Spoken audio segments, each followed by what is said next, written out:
Welcome, my name is Brian with Airbags Unlimited, LLC.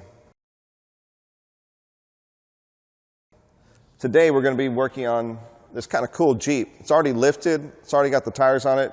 They already added the aftermarket rear bumper assembly with the heavy-duty swing gate to handle these big oversized tires. Very cool Jeep. We're actually going to be working with the audio system, adding a backup camera, adding a starter kill interrupt, and some subwoofers, a little box with an amplifier. Let's go ahead and get started. We'll jump in. I'll kind of show you what we're doing, and we'll go from there. They have just a little subwoofer box, which is plenty for this vehicle. Once we hook it up, get everything going, the bass will actually act like an echo bouncing off the back of the vehicle of the cabin going forward. So it should have a pretty good sound, pretty good bass. This is just going to be nothing fancy over the top, but still clean, nice, just a little box, 2 10s.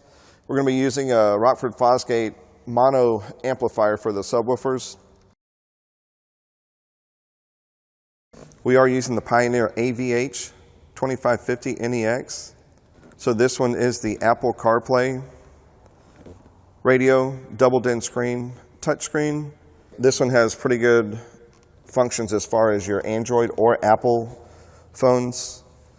Quite a few features, very practical for this vehicle. Let's go ahead and jump in, we'll check it out. Okay, we are getting ready to remove the factory radio and prepare to install the aftermarket Pioneer radio. We do need an aftermarket kit. This particular one does have a steering wheel control interface module. We're going to use that to retain the factory steering wheel controls for the radio. Little mounting kit to make sure that it's clean around the edges. Even though it's a double DIN, our aftermarket Pioneer is a little bit different shape than the factory double DIN. So we'll be using these two. Also an antenna adapter to make sure that the signal's okay, of course, from the factory antenna to the Pioneer radio. This radio is a little bit tricky. I'm going to go ahead and turn my light on.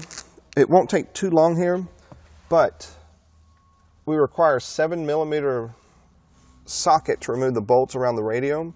There's one hidden down here behind this window switch and a couple behind this knee panel assembly.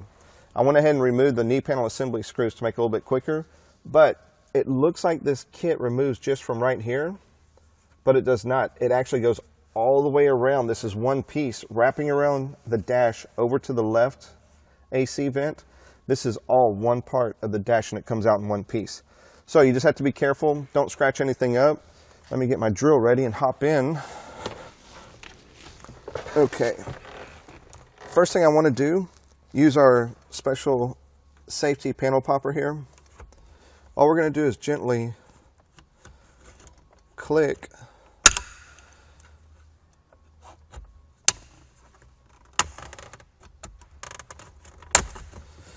that little window assembly pod out of the way.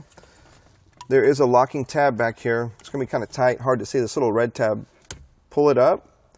Now that it's up, you simply press the lock tab and it slides out.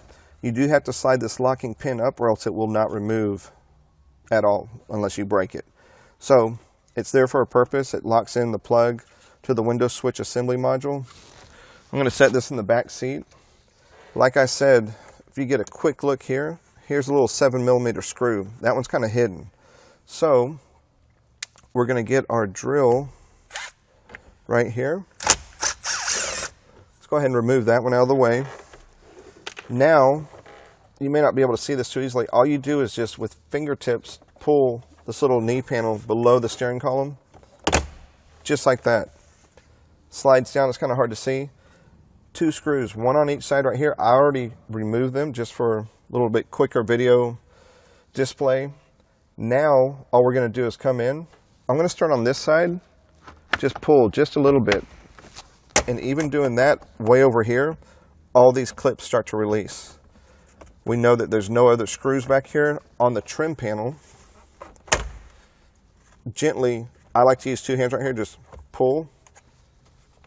Now, all I'm going to do is gently pull and twist to the right. Notice the whole assembly just clips out. Here's all the little retainer clips on our trim bezel, our radio bezel, even all the way across the top, all the way over here. So we're good. We're going to lay this in the back seat. Already removed a couple of screws, but once again, 7mm.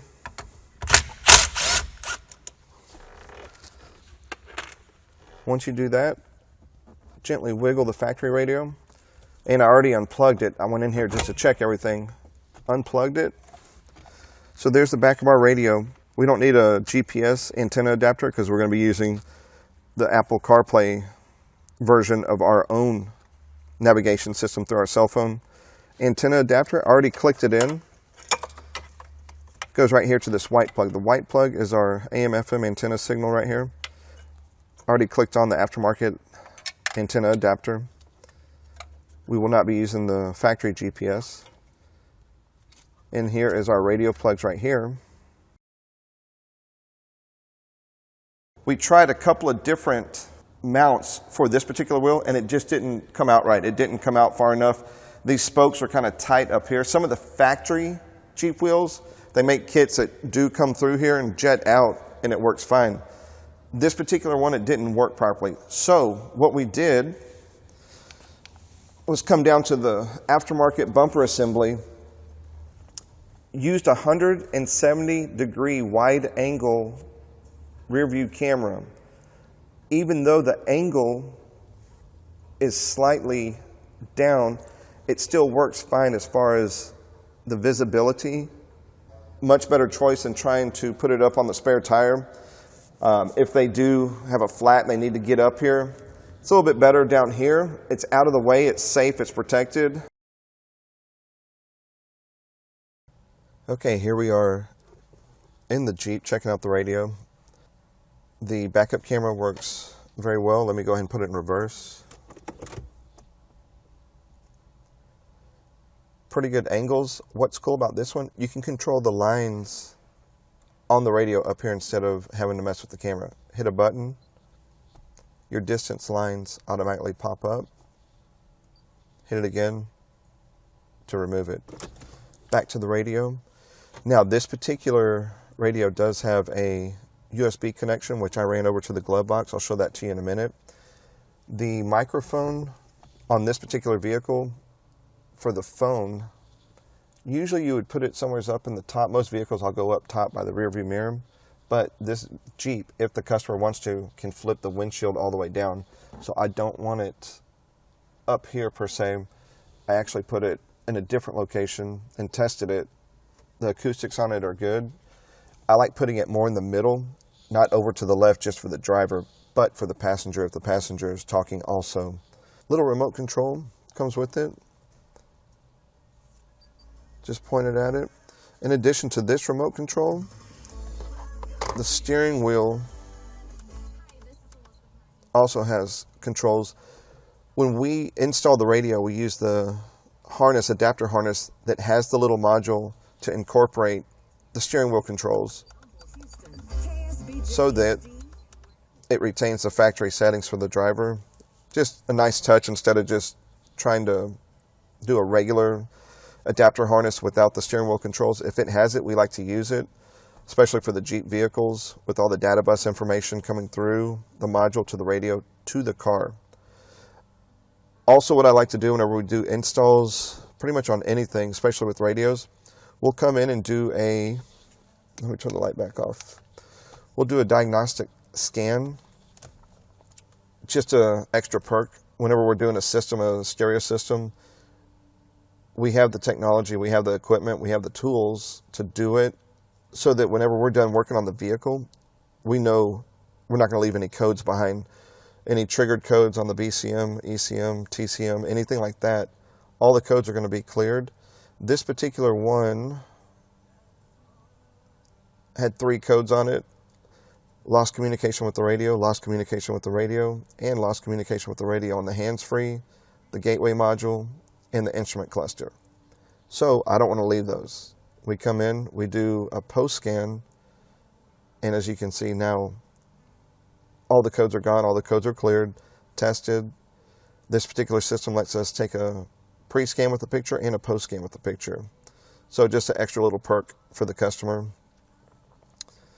And in addition to the scan, we also did a custom starter kill interrupt for the vehicle, so that if you do have the key, you still won't even be able to start it unless you know where it's at.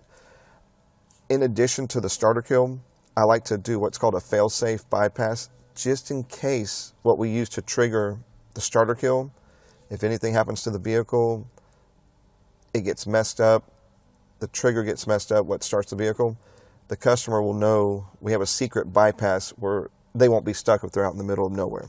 It's kind of a nice touch, eliminates a tow charge if it's just a starting issue. It's kind of nice to have a fail-safe just in case. But now back to the radio. We'll go to the home page.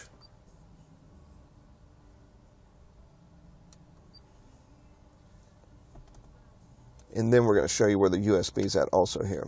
I'm going to open the glove box. Right here, the customer can use the USB port. This goes directly to the radio. Once he hooks his phone up, it transfers everything on his phone pretty much to the screen. It turns into a display from his phone to the screen. Navigation, voice text, phone, everything gets adjusted, so it's very user-friendly. So, with that being said, we're wrapped up. We're going to give the customer a call. He'll be picking his Jeep up soon and enjoying his new stereo system, new bass, new starter kill interrupt, and his new Apple CarPlay radio. We appreciate you watching. If you have any questions, always reach out to us. Hit the comment button, hit the like button, and we will be back with more videos soon in the future.